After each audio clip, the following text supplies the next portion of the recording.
So welcome back guys to another video, and today I'm going to be doing a review on Blazing Chrome, out now on all platforms including PC. I'm going to be reviewing the port on the Nintendo Switch, and I have to give a big shout and a huge thank you to the folks at Joymasher, the developers, for sending a review copy to the studio.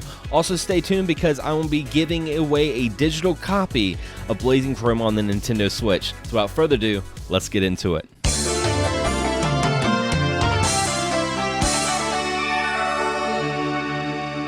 Taking place in the unforeseen future of 21XX, mankind is on the verge of extinction from the evil cyborgs simply known as the Toasters, and it's your job to stop them. Either you're a human named Mavra or a cyborg named Doyle who is reprogrammed to help the resistance.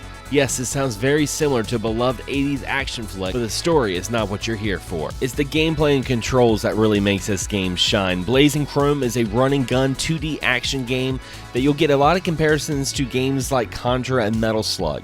You have 3 difficulty settings, from easy to normal, and even hardcore mode, which is unlocked after completing the game. With 5 levels in total, you can pick the first 4, and from the get-go, the controls feel supernatural. You have a jump and shoot button, but you can also roll and slash and use melee style attacks to enemies that get too close to comfort. You also get power-ups via crates that you find throughout the game to upgrade your guns to new abilities, or you can also call forth a robot assistant that will help you mow down bad guys.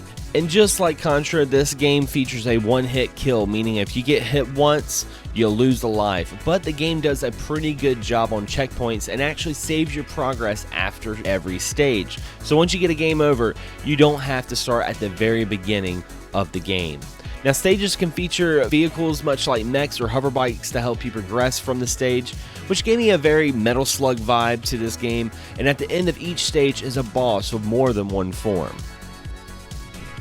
Blazing Chrome is not a long game. I mean, honestly, I could see a run-and-gun veteran just mowing through this game in about an hour, maybe hour and a half, but once you beat the game, there is more content. There's a little bit of replayability, including the hardcore mode that I mentioned earlier, also a boss rush mode, and a mirror mode where everything kind of goes backwards. But most notably, you also unlock 2 extra characters, and these 2 characters play more in the key of ninjas instead of commandos, and I thought that was freaking awesome. Joymasher's tagline is "We know retro," and seeing that this is the 3rd title I've played from these developers, I can definitely agree. I felt like this game just bled retro goodness from the 16-bit era. I felt like this was a long-lost game that I had never played on the Super Nintendo. I was getting Easter eggs and little nudges from various things like Contra to Metal Slug to, I don't even want to spoil it, but at one point I felt like I was entering the fantasy zone.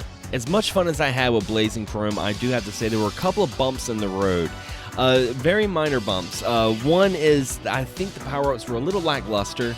I will admit I found myself more excited getting the robot assist and some of these sub-weapons with my machine guns and whatnot.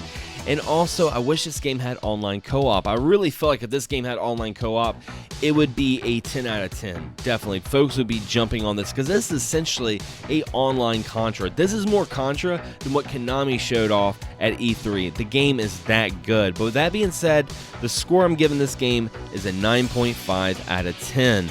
Now, I really did enjoy this game. I enjoyed this game so much that I'm actually going to be giving away a free copy of Blazing Chrome on the Nintendo Switch digitally.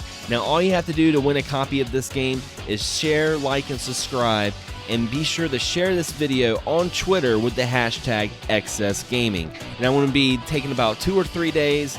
I'm going to reveal the winner on Twitter, so be sure to share it on Twitter, again, with the hashtag XSGaming. Anyway, guys, as always, thanks for watching, thanks for subscribing, and as always, happy gaming.